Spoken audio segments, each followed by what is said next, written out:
Nas fronteiras do infinito.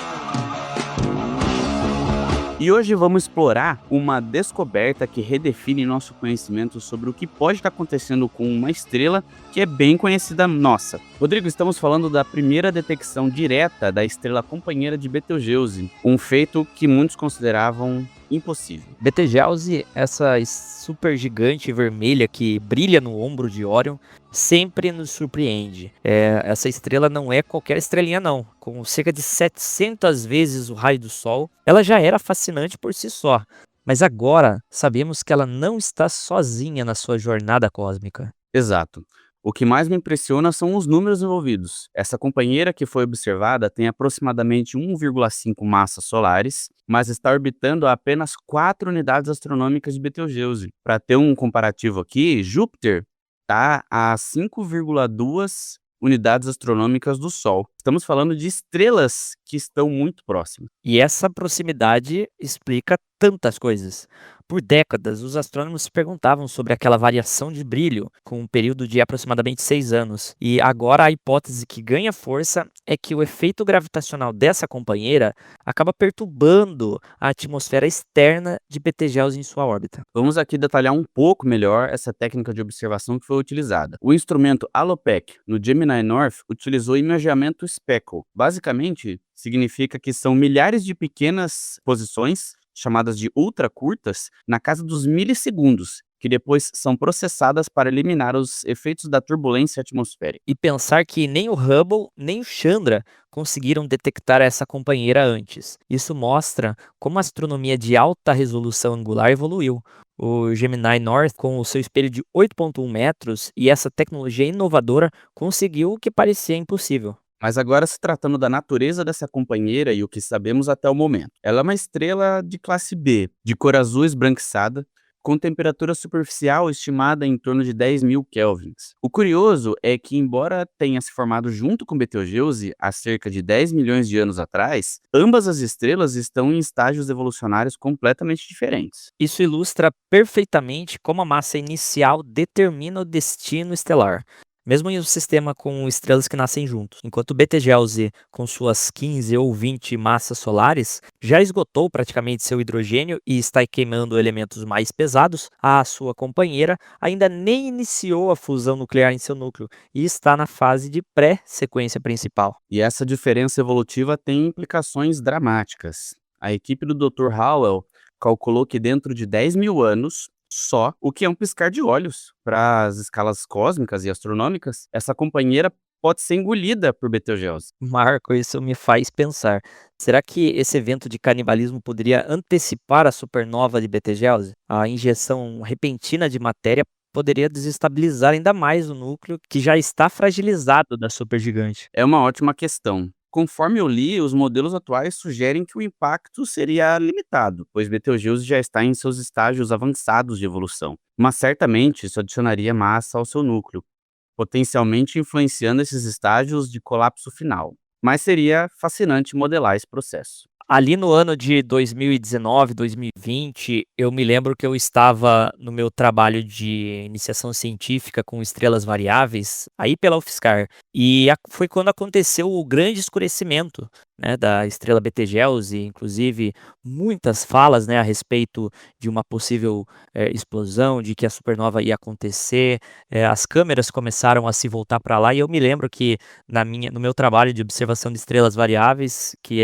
estava virado mais ao sul, ali numa estrela da constelação de Dourado, eu constantemente virava meu equipamento para Órion para tentar ali capturar esse escurecimento de Betelgeuse.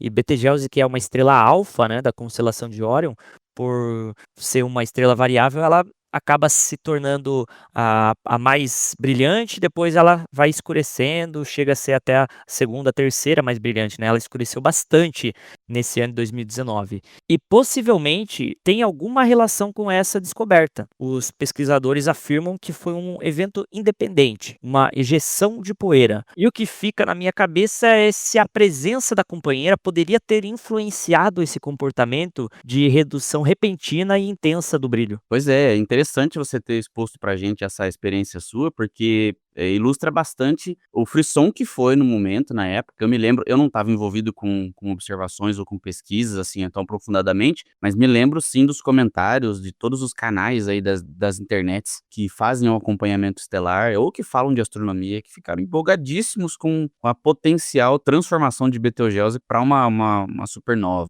A equipe do Gemini North acredita que sim, cara, pode ser que tenha alguma relação. A interação gravitacional pode ter ajudado a desestabilizar as camadas externas da estrela gigante vermelha, facilitando a ejeção de matéria. Isso pode abrir um novo campo de estudo sobre como as companheiras próximas afetam o comportamento dessas gigantes vermelhas. E falando em novas pesquisas, a próxima oportunidade de observação em 2027 será crucial. Com a máxima separação angular, os astrônomos poderão obter espectros mais limpos da companheira, determinando sua composição química com maior precisão. E isso pode responder uma grande questão: como esse sistema binário ou outros que conheceremos ainda se formam. Será que ambas as estrelas nasceram juntas na mesma nuvem molecular? Ou a companheira menorzinha foi capturada gravitacionalmente? A metalicidade comparada pode dar algumas dicas importantes daqui para frente. Isso que você comentou é outro aspecto fascinante, é como essa descoberta impacta o nosso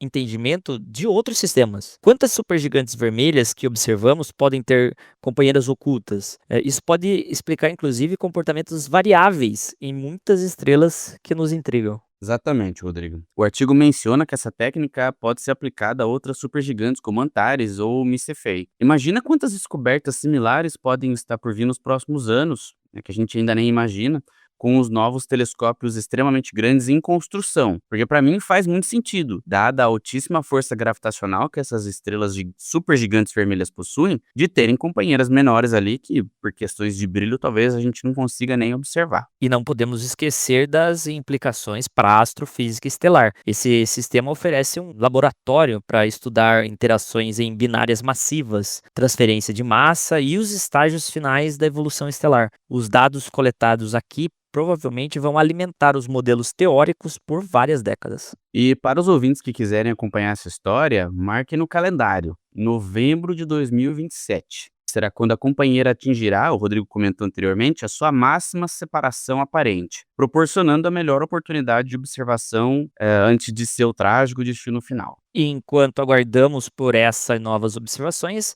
vale refletir sobre como descobertas como essa expandem as nossas fronteiras do conhecimento. E para quem quiser saber mais, acesse o blog do Clube Centauri, onde a gente tem o artigo completinho, traduzido pelo Marco Centurion, baseado no artigo de Robert Lia, onde ele fala sobre essa reportagem dos astrônomos terem observado pela primeira vez a companheira de Betelgeuse. Inclusive tem algumas imagens bem legais lá para você visualizar um pouco mais o que a gente está discutindo aqui. E para quem for até o blog, não se assuste, porque parece que tem um borrão só azul do lado da grande mancha laranjada, que é a supergigante vermelha Betelgeuse, mas é aquele borrão ali que é a estrela companheira. A gente tem que lembrar que essa estrela está muito, muito longe da gente, e uma imagem perfeita como aquelas que a gente vê nas redes sociais não são tão possíveis assim. Mas ainda assim, esse, entre aspas, borrão que a gente vê nas imagens, já traz muitas informações valiosas para que as pesquisas sejam feitas daqui para frente. E essa é de fato a essência da astronomia, né, Rodrigo? Cada resposta traz novas perguntas e a cada descoberta ela abre mais portas para mistérios ainda mais profundos. Quanto mais a gente sabe, menos a gente sabe. E Betelgeuse é uma estrela que a gente gosta bastante de observar e acompanhar por si só. Agora as coisas ganham um outro brilho. Aí, literalmente falando, cara. De uma estrela que gostaríamos que virasse uma supernova, para o nosso deleite visual, vamos para os buracos negros, e que já estão ficando recorrentes aqui no nosso bloco das fronteiras do infinito, né? Enquanto discutíamos sobre a Betelgeuse e sua companheira condenada, falávamos sobre como as estrelas massivas moldam o universo. Mas e os objetos ainda mais extremos? Os buracos negros primordiais estão revelando surpresas igualmente fascinantes com os novos dados do já famoso aqui no nosso bloco James Webb. Exatamente, Rodrigo. Essa transição foi perfeita. Se Betelgeuse pode, nos séculos ou milênios vindouros, nos mostrar o fim dramático de uma estrela massiva, o James Webb já está nos revelando como os buracos negros, que são possíveis destinos finais das estrelas como Betelgeuse, influenciaram o universo primordial de maneira que mal começamos a entender. O estudo liderado por Sophia Jerris, da Universidade de Cambridge, traz dados revolucionários. Ao analisar 600 galáxias distantes, no terceiro lançamento de dados da pesquisa avançada profunda extragaláctica do telescópio espacial James Webb, eles encontraram uma população inteira de buracos negros pequenininhos, com cerca de 1 milhão de massas solares, que estavam escondidos em nossas observações anteriores. Esses buracos negros de massa intermediária são particularmente intrigantes, porque desafiam o paradigma tradicional. Enquanto normalmente procurávamos quasares brilhantes e AGNs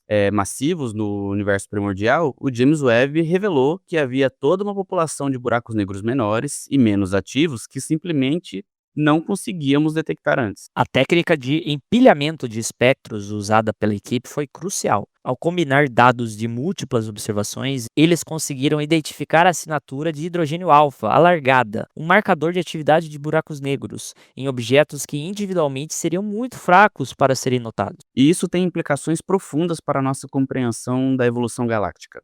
Tradicionalmente, debatíamos se os buracos negros surgiam primeiro e moldavam as galáxias ao seu redor, ou se as galáxias se formavam primeiro.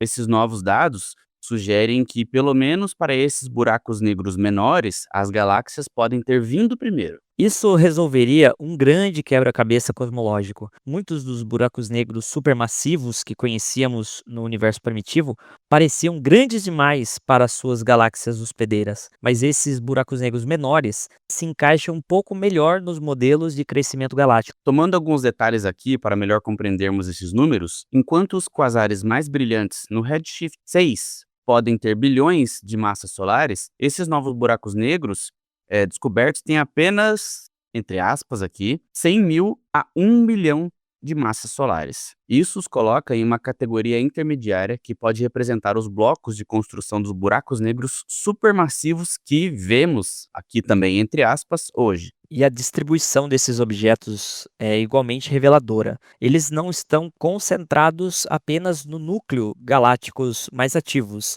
mas aparecem em uma variedade de ambientes, sugerindo que a formação de buracos negros no universo primordial pode ter sido um processo mais universal do que imaginamos. O artigo ainda menciona especificamente como essa descoberta impacta a nossa compreensão da época da reionização. Esses buracos negros menores, embora menos energéticos individualmente, podem ter contribuído coletivamente para ionizar o meio intergaláctico de maneira que nossos modelos anteriores ainda não levavam em conta. Isso me faz pensar. Se esses buracos negros são tão comuns, qual poderia ser a sua origem? Seriam os restos das primeiras estrelas de população 3 ou o resultado de mecanismos de formação direta no denso universo primordial? É uma excelente indagação, Rodrigo. A equipe da Cambridge sugere que ambas as possibilidades são possíveis. Alguns podem ser de fato os restos das primeiras estrelas massivas, enquanto outros podem ter se formado diretamente do colapso de densas nuvens de gás, como falamos há algumas semanas quando descrevemos aqui no CentauriCast o processo de colapso direto. O James Webb pode ajudar a distinguir essas origens ao estudar a metalicidade das galáxias hospedeiras. E isso nos leva a outra indagação fascinante. Como esses buracos negros crescem ao longo do tempo cósmico? Se começaram pequenos, que processo os levaram aos gigantes que vemos nos centros das galáxias hoje? Os dados sugerem que um crescimento gradual através de fusões e acreção aconteceu, em vez dos cenários de sementes massivas que foram propostos para explicar os quasares extremamente brilhantes do universo primitivo. Isso alinha melhor com os modelos de formação hierárquica de estruturas. Não podemos esquecer as implicações instrumentais dessa descoberta. O James Webb foi projetado exatamente para esse tipo de observação, que é detectar objetos fracos e distantes em múltiplos comprimentos de onda. Lembrando que ele observa muito no infravermelho. E esse é apenas o terceiro lançamento de dados da pesquisa que acompanha ele. Os próximos resultados a partir das observações do James Webb podem revelar uma população ainda maior desses buracos negros intermediários, permitindo estudos estatísticos mais robustos sobre sua distribuição e propriedades. Isso pode revolucionar nossa compreensão da coevolução galáxia-buraco negro, algo para se ficar de olho, cara. E quando combinamos isso com as futuras observações do telescópio Roman, previsto para ser lançado em 2027, e do ELT, o Extremely Large Telescope, também em construção, nós teremos uma visão sem precedentes desses objetos ao longo de diferentes épocas cósmicas. Estamos literalmente assistindo ao refino dos capítulos iniciais da história do universo. Para os nossos ouvintes que quiserem acompanhar essa emocionante pesquisa, o artigo está disponível no Archive, que pode ser encontrado através do link que deixamos no artigo do blog do Clube Centauri que traduzimos. E como sempre, cada resposta traz novas perguntas.